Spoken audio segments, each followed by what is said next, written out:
जरा सोचिए, एक ऐसी सल्तनत जहां गरीबी शब्द का कोई मतलब ही नहीं था, जहां इंसान तो क्या परिंदे भी भूखे नहीं सोते थे। एक ऐसा शहर जिसे कुदरत ने अपनी गोद में बसाया था, जहां सोना चांदी रास्तों की धूल के बराबर था और पानी किसी चमत्कार की तरह हर घर तक पहुंचता था। किसी को गुमान भी नहीं था कि जिस तकनीक और जिस दीवार पर उन्हें इतना नाज है, उसे तोड़ने के लिए कुदरत को किसी विशाल फौज, तोप या तलवार की जरूरत नहीं पड़ेगी। बस एक खामोश रात, अल्लाह का एक इशारा और दुनिया की सबसे आलीशान सभ्यता को मिटाने के लिए सिर्फ एक छोटा सा चूहा काफी होगा। ये कहानी है यमन के इलाके में बसी कौम सबा की, जिसने जन्नत का लुत्फ भी उठाया और फिर अपनी ही गलतियों से जहन्नुम का मंजर भी देखा। तैयार हो जाइए, क्योंकि ये इतिहास आपको अंदर तक झकझोर कर रख देगा। अरब के दक्षिण में आज के यमन के पास सबा नाम की एक ऐसी कौम आबाद थी, जिसकी खुशहाली की मिसालें पूरी दुनिया में दी जाती थी। वहां की हवाओं में ठंडक थी और मिट्टी में बेपनाह सोना उगता था। लेकिन उनकी इस रईसी और ताकत का असली राज था मारिब का विशाल बांध। ये बांध उस दौर की इंजीनियरिंग का ऐसा नायाब नमूना था, जिसने रेगिस्तान को गुलशन बना दिया था। इस बांध के दोनों तरफ मीलों दूर तक फलों के बाग थे। कहा जाता है कि अगर कोई मुसाफिर सिर पर खाली टोकरी रखकर उन बागों से गुजरता तो उसे हाथ हिलाने की भी जरूरत नहीं पड़ती थी। पके हुए फल खुद ब खुद उसकी टोकरी में गिर जाते थे। कुरान पाक में इस मंजर को दो बाग कहा गया है। अल्लाह ने उन्हें हुक्म दिया था कि अपने रब का दिया हुआ खाओ और उसका शुक्र अदा करो। वो शहर वाकई एक पाकीज़ा शहर था, जहां का रब बहुत बख्शने वाला था। इसी सुनहरे दौर में सबा की तख्त पर एक ऐसी रानी का राज था, जिसकी अक्ल और समझदारी के चर्चे दूर दूर तक थे। रानी बिल्किस। वो सिर्फ दौलतमंद नहीं थी, बल्कि एक बेहतरीन रणनीतिकार भी थी। उसकी शोहरत जब अल्लाह के नबी हजरत सुलेमान अलैहिस्सलाम तक पहुंची, तो उन्होंने उसे हक की दावत दी।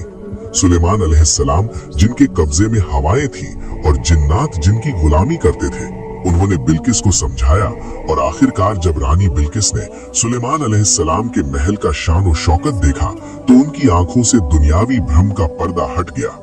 उन्होंने फौरन अपनी गलती मानी और इस्लाम कबूल कर लिया। उनके साथ पूरी कौम सबा भी एक अल्लाह को मानने लगी। लेकिन वक्त का पहिया हमेशा एक जैसा नहीं रहता।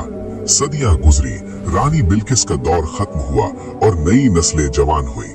धीरे धीरे लोगों के दिलों से शुक्र निकल गया और उसकी जगह गुरूर ने ले ली।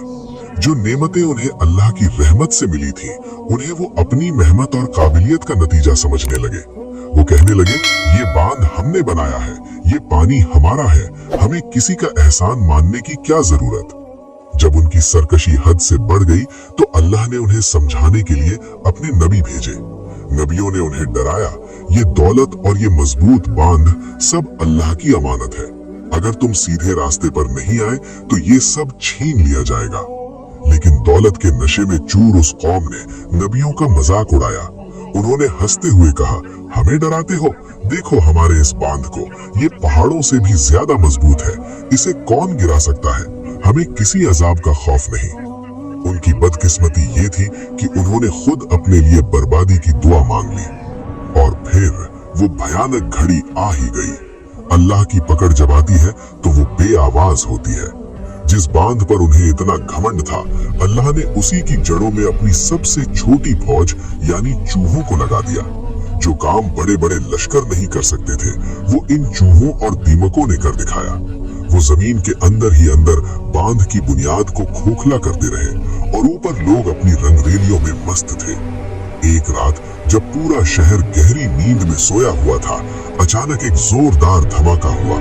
वो मारिब का बांध, जो उनकी शान था, ताश के पत्तों की तरह बिखर गया। जो पानी कल तक उनकी प्यास बुझाता था, आज वही पानी मौत बनकर उन पर टूट पड़ा। सैलाब की लहरें इतनी ऊंची थी कि महल, किले, बाग और बाजार सब कुछ पल भर में डूब गया।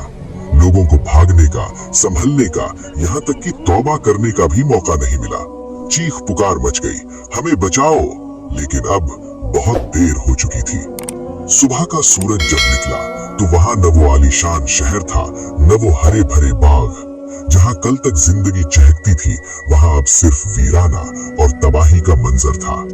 कुरान बताता है कि अल्लाह ने उनके लजीज फलों वाले बागों को कड़वे और कांटेदार झाड़ियों में बदल दिया। ये तबाही किसी जलजले या आंधी से नहीं आई थी, ये सिर्फ नाशुक्री की सजा थी। कौमे सबा इसलिए बर्बाद नहीं हुई कि उनके पास दौलत थी, बल्कि इसलिए बर्बाद हुई क्योंकि दौलत ने उन्हें अंधा कर दिया था। ये इतिहास का वो सबक है जो आज भी हमसे सवाल करता है, क्या हम अपनी खुशहाली पर शुक्र करते हैं या घमंड? याद रखिए, अगर अल्लाह चाहे तो एक मामूली चूहा भी सल्तनतें गिरा सकता है। आपको क्या लगता है, आज के दौर में इंसानों की सबसे बड़ी गलती क्या है?